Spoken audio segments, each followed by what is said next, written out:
Meu nome é Victor da Costa. Vou falar sobre o exercício 7 do capítulo 4.5. Aqui está iniciada a questão, né?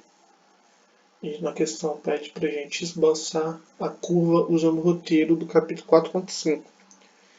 Beleza, o roteiro ele inicia falando para a gente saber sobre o domínio.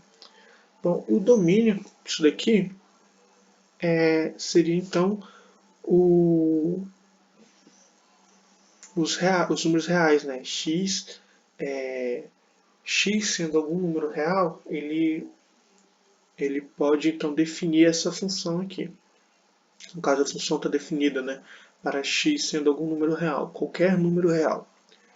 Sobre as interseções nos eixos, né, essa curva ela intercepta no ponto 0 e 0. Beleza. E sobre a simetria, né, dizer se é uma função ímpar ou par, essa função é uma função ímpar por quê? Porque menos f de x é igual a f de menos x. Que é o quê? Bom, o menos f de x seria basicamente a gente mudar o sinal disso daqui tudo. Ou seja, isso daqui será negativo, isso positivo e isso negativo. Bom, para números para x positivo, né? Beleza. E fazendo isso, né, resolvendo isso aqui, a gente vai ver que vai continuar negativo, continua, aqui no caso, se a gente mudar, né, continua positivo, continua negativo. E se a gente usar um f de menos x, né, apenas mudar o sinal de x, a gente vai ver que se a gente resolver isso aqui, fica negativo, isso daqui fica positivo, e isso daqui também negativo. Então, isso daqui está correto, né? Então, podemos dizer que sim, é uma função ímpar, ou seja, a gente pode apenas se preocupar na construção, né? Com os valores positivos, né? Que uma função ímpar, ela é depois é só a gente refletir o primeiro quadrante no terceiro, para o terceiro quadrante, né? Beleza. Agora sobre as assíntotas. Essa curva não tem assíntotas por quê? Bom, aqui eu tentei descobrir se tem uma assíntota horizontal. E não tem, por quê? Porque para ter uma assíntota horizontal, o limite, né, disso daqui, de f de x, quando x tende ao infinito, tem que ser algum número, né, algum número real. E isso não acontece, isso aqui mostra aqui que dá um infinito, né? Infinito não é um número real. Então não tem uma assíntota horizontal. E para ter uma assíntota vertical, o limite de f de x, quando x tende a algum número qualquer, tem que dar o infinito, tem que ser infinito. E isso também não acontece. Se a gente pegar o x tendendo a algum número qualquer, sempre vai dar algum outro número qualquer, né? Um número real qualquer. Sempre vai conseguir dizer qual é esse número. Beleza. E agora a quinta parte, né? Que é falar sobre o intervalo de crescimento e decrescimento. E a sexta etapa que fala sobre os máximos e mínimos. Bom, a gente usa o teste de crescimento e decrescimento, né, que é o que? Se calcular a derivada de f de x e encontrar os intervalos nos quais a derivada é positiva, ou seja, se for positiva, a função ela é crescente. E se no intervalo da derivada ela for negativa, e então isso implica que a função é decrescente. Bom, beleza. Como que eu vou descobrir, né, esses intervalos? Esses intervalos eu fiz o quê? Eu peguei a derivada e igualei a zero. Então eu encontrei os zeros da função, eu encontrei as raízes. Beleza. Então o que, que eu fiz? Para os valores de x menor que menos 2, né, que é aqui eu encontrei que Usando Bhaskara, eu encontrei que as raízes estão em x sendo menos 2 e 2, né, para a derivada. Bom, sendo x menor que 2 é um intervalo, x entre menos 2 e 2 outro intervalo, e x sendo maior que 2 um outro intervalo. Bom, para x sendo menor que 2, isso daqui dá positivo. Sendo positivo, é crescente.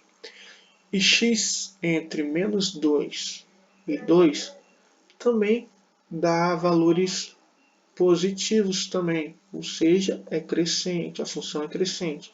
Para x maior que 2 também é positivo, então também é crescente. E sobre os valores máximos e mínimos, né, se a gente analisar, né, o que acontece para os valores máximos e mínimos, né? A gente precisa ver a derivada sendo igualada a zero. Né? A gente vai encontrar o x sendo mais e menos 2. Beleza. Fazendo isso, né, a gente vai ver que, como a gente viu anteriormente, né, não muda o sinal. Para a gente ter um valor máximo e mínimo, nesses pontos que a gente encontrou e no ponto x igual a zero, porque a gente viu que lá na função a gente viu que o zero é um ponto que intercepta, né? Bom, se a gente está vendo aqui então que não tem máximo nem mínimo. Por quê? Porque mantém os sinais, né?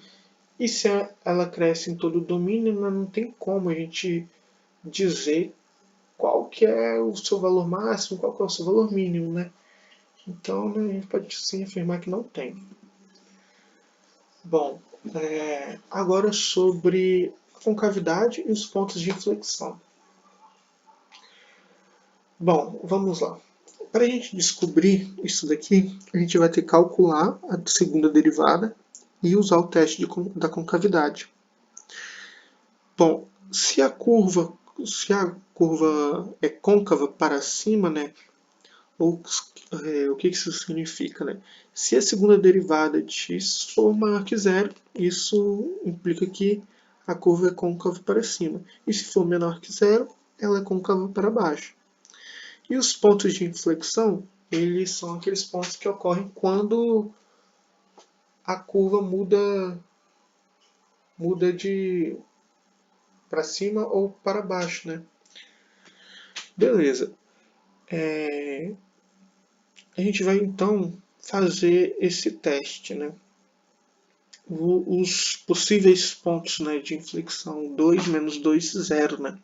Que a gente encontra x sendo 2, ou menos 2, ou 0. Bom, beleza. A segunda derivada, ela está aqui, né? 4x ao cubo menos 16x.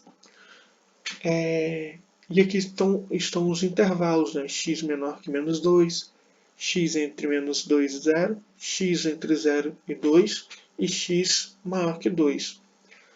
Bom, se a gente pegar um número qualquer menor que menos 2, a gente vai ver que a derivada ela vai ser negativa. E se a gente pegar um número entre menos 2 e 0, a gente vai encontrar a derivada sendo positiva. E se a gente pegar entre 0 e 2, a gente vê que a derivada é negativa. E maior que 2, ela é positiva.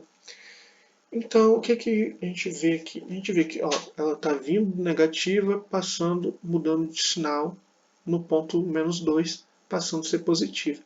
Isso então quer dizer que ela vem com a concavidade para baixo e passa a ser concavidade para cima.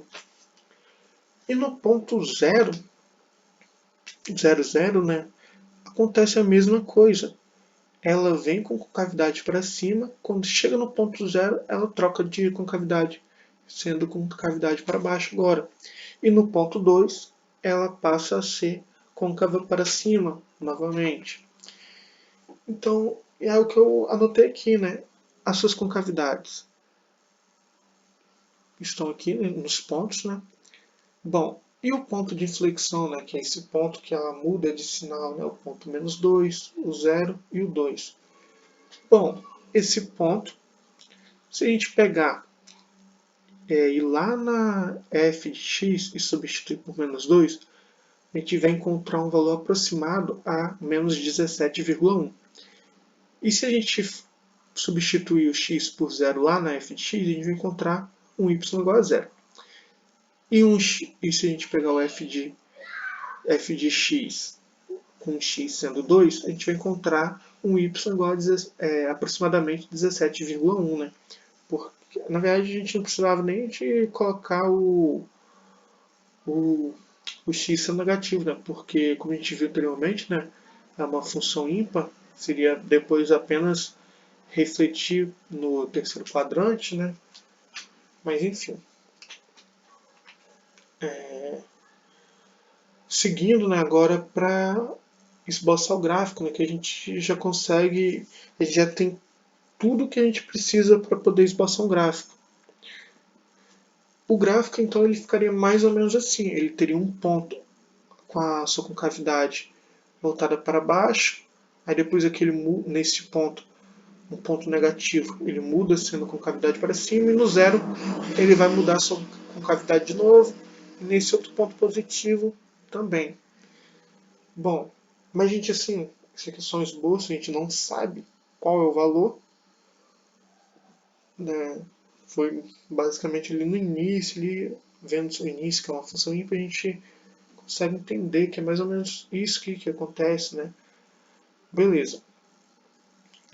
Agora a gente vem aqui, continuando com o esboço, né? Só que aqui um esboço mais, digamos, mais certinho, né? Que é o que? A gente vai pegar tudo que a gente descobriu até agora. A gente descobriu que é uma função ímpar, a gente descobriu que não tem assíntotas, né? A gente também descobriu que ela passa, né, no ponto 0, 0, e que a derivada, quando a derivada é igual a derivada zero, a gente vai encontrar que a gente encontra os pontos menos 2 e mais 2, né? Que seria o quê?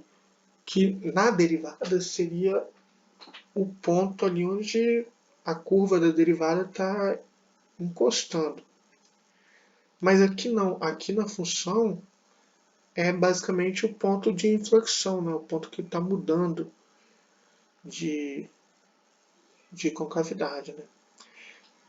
E também aqui a gente está notando que a gente não tem máximos e mínimo.